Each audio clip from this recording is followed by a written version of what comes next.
Rated everyone 10 and up.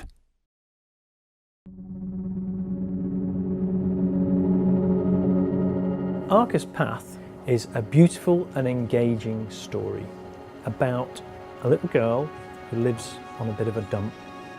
She finds this mask and it takes her to some very amazing places.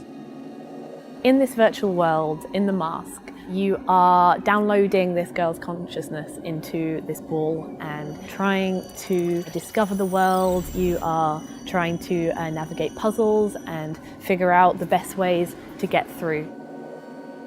So Arca's Path was inspired by a lot of the classic ball physics rolling games like Marble Madness and Spin Dizzy. And your main input is your head, and you use your head to steer the ball through a variety of puzzles and hazards. The simplicity of control of just using your head means it's very engaging, very gettable, and you really focus on moving forward. You can navigate this full 3D landscape and platforms just by looking around. Throughout the story of Arca's Path, the character that you play as arrives in this beautiful sort of fairy tale world, and it's very peaceful and you're just exploring these really beautiful landscapes and gardens. But as the game progresses, you discover that things aren't quite what they seem, and the world becomes a bit more hostile, so you start to encounter much more challenging environments.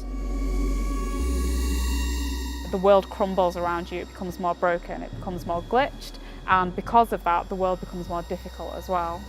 So you can have kind of physical obstacles of things breaking underneath you, or kind of having to choose different paths and seeing which one you can navigate best. So we're trying to create a range of different emotions in Arca's Path. There are certain levels that are very relaxing, beautiful gardens that are fun to explore at a slow pace. Later on, there's some environments that are quite intimidating and some very hazardous gameplay that you need to overcome.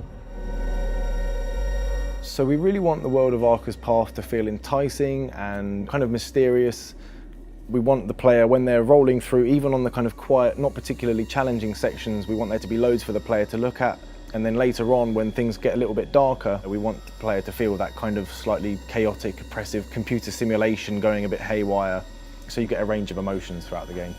The way I feel when I'm playing Arca's Path is relaxed, engaged, and wanting to know what's going to happen next. I do find it a great piece of escapism with a little bit of challenge, but also a great story that I want to find out the ending to.